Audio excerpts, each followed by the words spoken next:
کئی religious centre کے teachers وغیرہ وہاں جاتے تھے، ویریس قسم کے ان کے پرابلمس وغیرہ ہوتے تھے، لیکن آپ ٹیچنگ کا جو میتھڈ ہے وہ تو ہم نے سیکھ لیا کہ یہ سائنٹیفک میتھڈ ہے. اب ہمارے جہاں وہاں کے جو اسٹوڈنٹ ہیں ان کا کانٹیکٹ غیر کے ساتھ زیادہ رہتا ہے. اب غیر کے ساتھ زیادہ رہتا ہے تو یہاں پلیٹینم جمع کرنے میں ایک اسماعیلی آپ کو جو سوال کرے گا وہاں کے اسٹوڈنٹ آپ کو کوئی اور قسم کے سوالات کرے گا.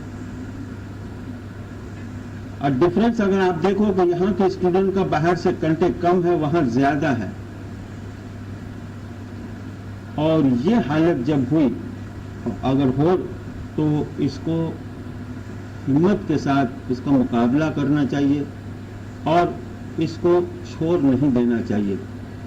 آپ ٹیچنگ کرتے ہو، ہمارا کام صرف یہ ہے کہ کسی کے اندر ایمان کی روشنی پھیل جائے، اگر اس کے اندر ایک چنگاری پیدا ہو جائے، یہی بس سب سے بڑی بات ہے. باقی اس کے لیے ہم دعا کر سکتے ہیں. لیکن چند چیزیں ایسی ہیں کہ اب ایک زمانہ تھا کہ باہر کے لوگ ہمیں سوالات کرتے تھے، باتیں پوچھتے تھے. اب ہمارے ہی لوگ ہم سے یہ سوالات کرتے ہیں. ایک وقت تھا کہ ہم خوشی سے، آزادی سے اپنے مذہب کے عقائد کو انجوائے کرتے تھے. آج کافی چیزیں ایسی ہیں، ایسے فیکٹر ہیں کہ ہمیں تکیہ کرنا پڑتا ہے، ہمیں ہمارے لوگوں کے آگے بھی تکیہ کرنا پڑتا ہے. ایسی صورت کے اندر سب سے پہلے یہ ہے کہ ٹیچر کو مضبوط ہونا چاہیے، ٹیچرز کی فیڈنگ ہونی چاہیے، اور پھر جا کر اسٹوڈنٹ کو وہ صحیح طریقے سے سمجھا سکتا ہے. اور اگر سمجھانے میں کامیاب ہو جاتا ہے کہ یہ سمجھ لو کہ ان کی سب سے بڑی کامیابی ہے اور صحیح معنی میں یہ ایک ثواب کا کام ہے. مجھے آپ لوگوں نے جو سوالات کی ایک فہرست بھیجی، لیکن میں نے دیکھا کہ یہ جو سوالات ہیں بالکل سمپل اور آسان ہیں، اتنے بھاری نہیں. لیکن یہ سوالات کو سمجھنے کے لیے پہلے کچھ ایسی چیزیں ہیں جو ہمیں سمجھنی ہے. ہم ایک چیز کا خلاصہ، ہمارے ذہن میں ایک چیز کا خلاصہ آ جائے تو ایک نے کئی سوال اور کئی گٹھیاں کھل جاتی. اور اس چیز کو سامنے رکھتے ہوئے میں آپ کے کچھ ٹائم لے کر ایک دو باتیں بتاؤں اور پھر ہم اس کے اوپر ڈسکس کرنا شروع کرتے ہیں. لفظ نور جو میں آپ کو بتا رہا ہوں، آپ میرے بتانے کی اسٹائل، طریقہ کیا ہے وہ آپ سمجھنے کی کوشش کرو. لفظ نور قرآن کے اندر 49 جگہ پر استعمال ہوا ہے.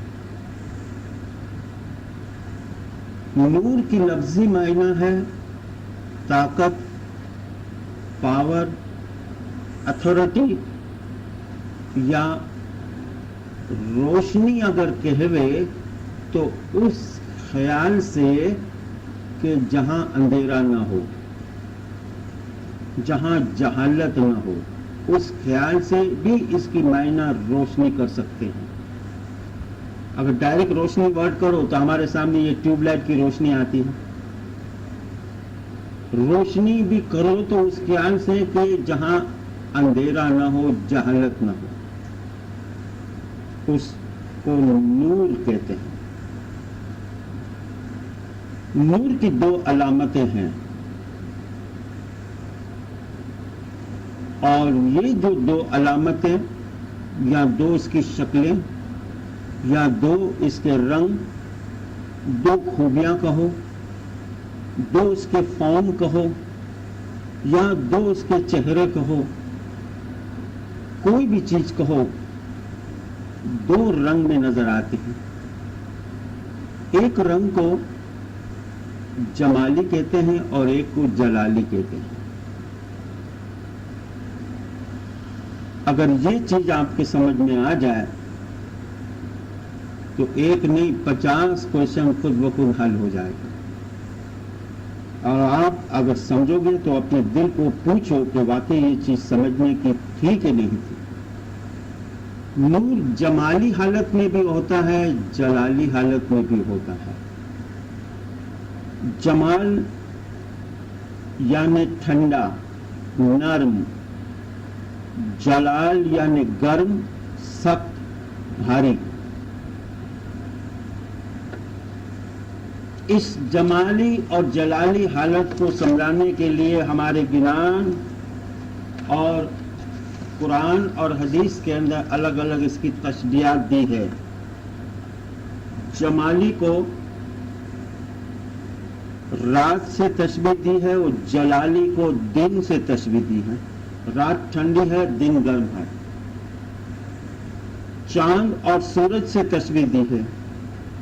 جمال ہے چاند کیونکہ وہ ٹھنڈا ہے، سورج گرم ہے، جلال ہے. زمین اور آسمان سے تشبیہ دی ہے. زمین ٹھنڈی ہے، اس کے مقابلے میں آسمان گرم ہے. ماں اور باپ سے تشبیہ دی ہے. ماں کا مزاج گرم نہیں ٹھنڈا ہے، باپ کا مزاج ٹیمپرامنٹ گرم ہے. مزید سمجھانے کے لیے شاہ اور پیر سے تشبیہ دی ہے. پیر کی نوعیت جو ہے ٹھنڈی ہے اور شاہ گرم ہے، بھاری ہے، سخت ہے. کبھی نور اپنے جمال میں ہوتا ہے، کبھی نور اپنے جلال میں ہوتا ہے. گویا کبھی ٹھنڈا ہوتا ہے، کبھی گرم ہوتا ہے. اگر اپنے جمال میں ہے نور تو وہ دنیاوی طور سے رہتا ہے. اگر جمال میں اگر ہے نور تو دنیاوی طور سے رہتا ہے، شادی کرتا ہے امام، بچے ان کے یہاں پیدا ہوتے ہیں، طلاق ہوتی ہے، جھگڑے ہوتے ہیں خاندان کے، نماز پڑھتا ہے، خدا کے آگے بندہ بن کر سمجھاتا ہے. مطلب کہ دنیاوی حالت کے اندر ایز اے آرڈینری انسان کی طرح وہ رہتا ہے کیونکہ وہ اپنے جمال میں ہے. اور اس کے برعکس اگر کوئی امام یا نور اپنے جلال میں آ جائے تو وہ اپنی ڈیوائنٹی میں آ جاتا ہے، بھاری پن میں آ جاتا ہے اور پھر جمال سے ڈسٹنگوش کرتا ہے، الگ ہو جاتا ہے اور وہ پھر ڈیوائن پاور اس کے پاس ہوتا ہے اس وقت. اور اس وقت ہم صلواتیں پڑھتے ہیں کہ کیا مولا اپنی شان اور شوکت دکھا رہے ہیں، یعنی اپنے جلال میں آئے ہیں. 1885 کے اندر مولانا امام سلطان موسیٰ نے ایک فرمان کیا تھا. وہ فرمان سب کو پتہ ہے کہ حضرت علی کے بارے میں فرمایا کہ حضرت علی گھر کے اندر جو کی روٹی کھاتے تھے، باہر نکلتے تھے تو پہاڑوں کو چیر ڈالتے تھے، ہے نا؟ گھر میں جو کی روٹی کھاتے تھے، یہ جمالی حالت ہے. پہاڑوں کو چیر ڈالتے تھے، یہ جلالی حالت ہے. ابھی کسی نے مولا کو اپنے جلال میں دیکھا تو کہنے لگا کہ علی اللہ، اور جمال میں دیکھا تو شک کرنا شروع کیا.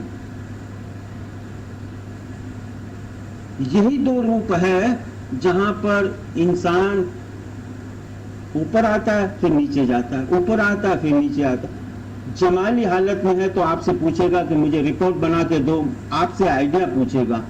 جلال میں آتا ہے تو پھر کچھ اس کے آگے کام نہیں آتا. یہ دو رنگ کی وجہ سے ہم لوگ اب جو کہے کہ بھئی ہم تو امام کی ڈیوائنٹی کے اوپر یقین رکھتے ہیں، تو اس نے کسی نہ کسی وقت مولا کو اپنے جلال میں دیکھا تھا. اور کوئی کہے کہ یہ تو ہماری طرح آرڈینری انسان ہے تو اس نے مسجد میں نماز پڑھتے ہوئے دیکھا، آدمی کی طرح دیکھا ہوگا، کوئی نہ کوئی بات ہوگی. لیکن نور کی جو یہ دو علامتیں اگر سمجھ میں رہے تو انسان اپنی زندگی کے اندر خدمات کے درمیان اور لائف کے درمیان کبھی بھی شک و شبہ نہیں کر سکتا. آپ کو معلوم ہے دیوان کا ٹائٹل ابھی تک آغا خان پیریڈ میں 3 شخص کو ملا ہے. سب سے پہلے بامبے کے محمد روجی کو ملا تھا 1946 میں امام سلطان شاہ نے. دیوان محمد روجی. دوسرا ٹائٹل یہی بھی امام سلطان شاہ نے 1949 میں کاؤنٹ غلام حسین محمد جندانی کو دیا تھا. مومباسا سے تعلق ہے اس کا. کاؤنٹ غلام حسین محمد جندانی. اور تیسری مرتبہ حاضر امام نے 1993 میں سلور جبلی کے موقع پر سر ابو پیر بھائی کو اولمپیا ہال لنڈن میں دیا تھا. سر ابو پیر بھائی دیوان سر ابو پیر بھائی. میں بات کر رہا ہوں کاؤنٹ جندانی کی کہ جب 1967 میں نیروبی کے اندر مولانا حاضر امام آئے اور کاؤنٹ جندانی کے گھر پر مولا اترے تو کاؤنٹیس فاطمہ بائی جو اس کی بیوی تھی اس کے ساتھ ایک بند کمرے کے اندر کانچ کا دروازہ تھا. مولا نے 45 منٹ یا 60 منٹ کے قریب بات چیت کی. زمین پر بیٹھی ہوئی تھی, مولا کرسی پہ تھے, اندر کوئی نہیں تھا. مذہبی باتیں کر رہی تھی مولا کے ساتھ کاؤنٹیس فاطمہ بائی. آخر میں اس نے مولا کے پاس ایک عرض رکھی جو اس نے باہر آ کر بتایا کہ یا مولا, میرے ہسبینڈ کاؤنٹ زندانی اور میرے بیچ میں ایک جھگڑا ہمیشہ رہتا ہے اور اس کو آپ آج سلجھاؤ. پوچھا کیا بات ہے؟ ہمیشہ ہم کھانے بیٹھتے ہیں, کھانے کے وقت تو ہم ایک چیز پر لڑتے ہیں, ڈسپیوٹ کرتے ہیں, ڈیبیٹ کرتے ہیں. وہ کہتا ہے کہ دنیا میں سب سے پہلے میں اٹھوں, میں کہتا ہوں کہ سب سے پہلے میرا جیو قبض ہو, یعنی پہلے میں مروں, وہ کہے پہلے میں مروں.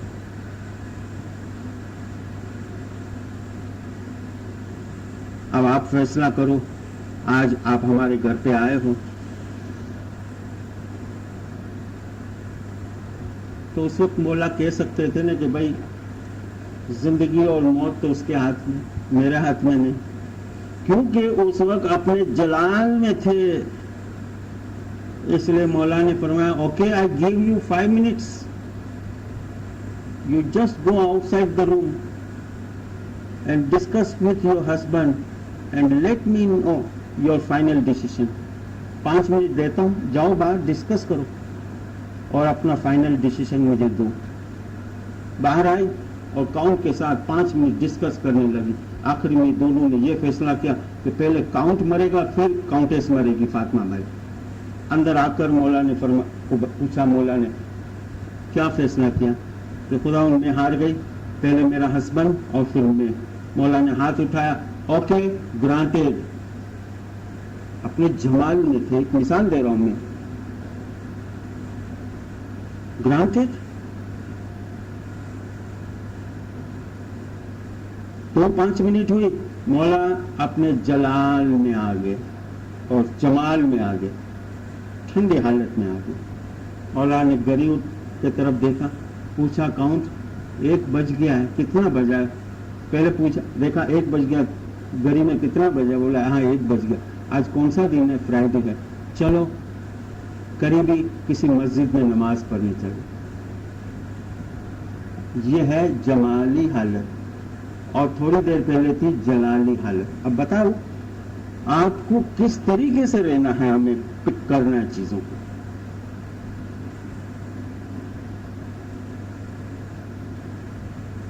آپ باہر نکلے اور نماز پڑھے تو کوئی اس کو دیکھے تو حیران ہو جائے, اور اگر کاؤنٹ زندانی دیوان زندانی کے گھر پہ دیکھے تو حیران ہو جائے. تو یہ دو رنگ ہے, اس کو ہمیں سامنے رکھ کر پہلے اپنا امیج تیار کرنا ہے. کیا ہوا کہ کاؤنٹ